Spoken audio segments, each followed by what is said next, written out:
Episode 373. Hahaha. Jensen dan pria itu tertawa, pria ini sangat lucu. Ini hanyalah guyonan tentara habis berperang. Bagaimana denganmu? Yang terluka paling parah, ceritakan kisahmu. Kedua pria itu memandang Jensen. Aku, awalnya adalah Transformers, lalu kehabisan baterai. Lalu jatuh dari langit, lalu seperti ini. Kata Jensen dengan wajah serius. Cuy, dan aku Hulk, seriuslah, jangan bercanda. Keduanya memberi Jensen jari tengah. Sejujurnya, ada dua gadis cantik yang ingin mengejarku. Aku menolak mereka, lalu aku dipukuli menjadi seperti ini. Kata Jensen. Cuy, tapi ini lebih baik dari cerita Transformers. Keduanya menatap Jensen dengan kesal. Aku terlihat sangat tampan begini, sungguh tidak perlu membual, apa kalian mengira tidak akan ada yang mengejarku? Kata Jensen berpura-pura marah.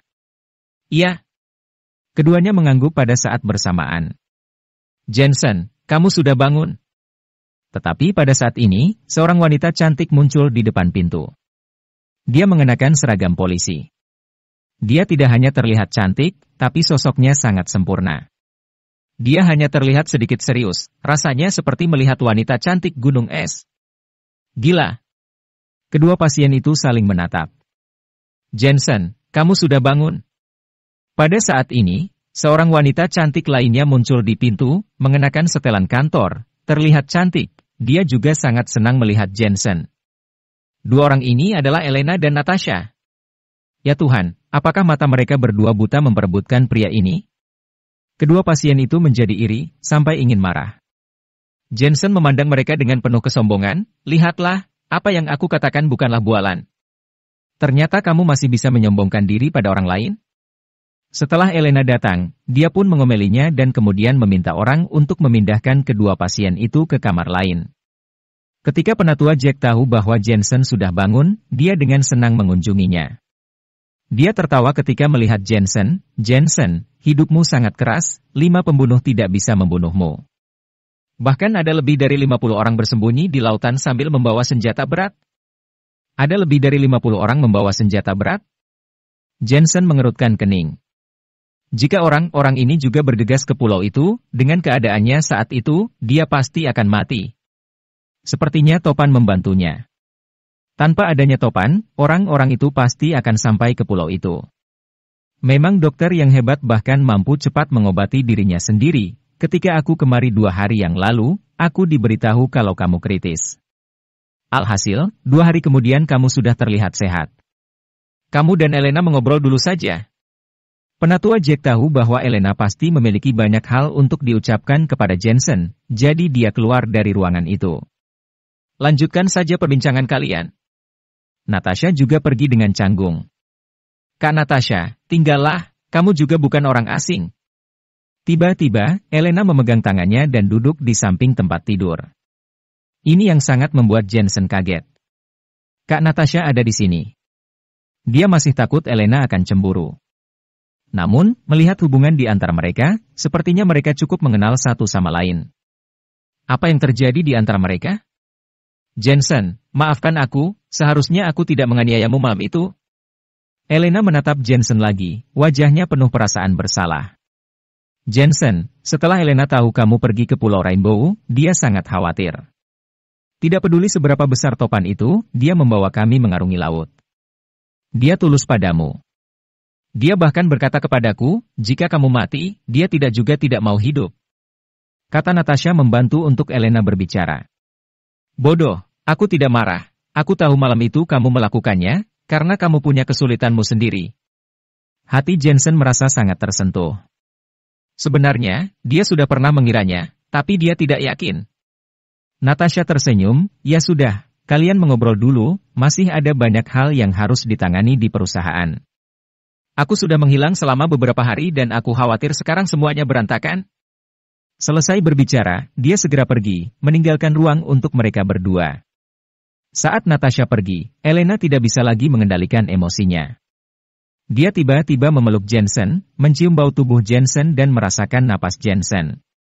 Hatinya tidak bisa berhenti merindukannya. Matanya lembab dan dia menangis semakin keras.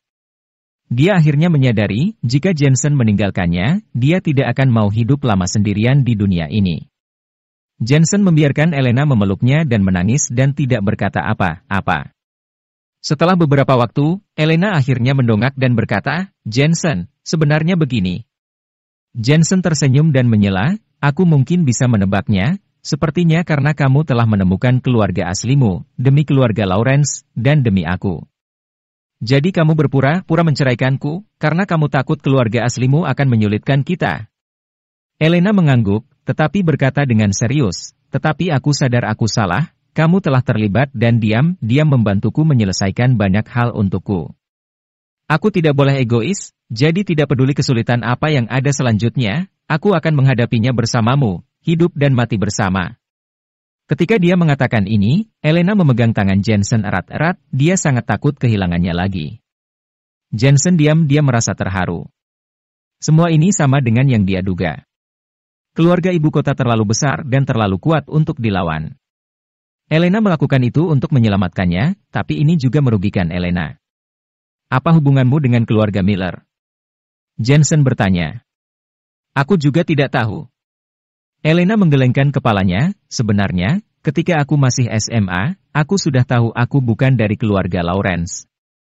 Saat itu, aku sangat ingin tahu siapa orang tua kandungku dan kenapa mereka begitu kejam meninggalkanku. Jadi aku mendaftar masuk polisi, ingin mencari tahu semuanya melalui organisasi. Kemudian aku sadar menjadi polisi biasa sama saja, jadi aku bergabung dengan tim operasi khusus. Ketika aku bergabung, aku perlahan-lahan menemukan asalku. Saat itu, aku sangat menyesalinya. Aku tahu setelah aku menemukan orang tua kandungku, kehidupan damaiku akan terganggu. Tapi saat itu, keluarga Miller juga sudah mengincarku. Jessica yang sebelumnya kamu lihat, dia adalah saudaraku." Apa yang dikatakan Elena sebenarnya hampir sama dengan apa yang ditebak Jensen, dan apa yang bisa dia lakukan sekarang adalah melakukan yang terbaik untuk menjaga Jensen di sisinya selamanya. "Tidak apa-apa, aku suamimu. Aku akan melindungimu," kata Jensen berjanji pada Elena. "Aku percaya padamu." Elena tersenyum dan mengangguk. Setelah mengalami banyak hal, dia akhirnya tahu bahwa Jensen sama sekali bukan orang biasa. Dan tekadnya untuk melindungi dirinya sendiri, surga dan bumi juga bisa melihatnya. "Maaf, telah membuatmu menderita." Memikirkan luka yang dialami Jensen di hari ulang tahunnya, Elena merasa sangat bersalah lagi. "Apa wajahmu masih sakit?" Sakit, bantu aku meniupnya." Jensen berpura-pura. "Sungguh?" Elena dengan cepat meniup wajah Jensen dan menyentuhnya dengan lembut. Matanya penuh dengan Jensen saat ini. Pria ini telah melakukan banyak hal untuknya, sehingga dia telah menetapkan hanya Jensen pria dalam hidupnya.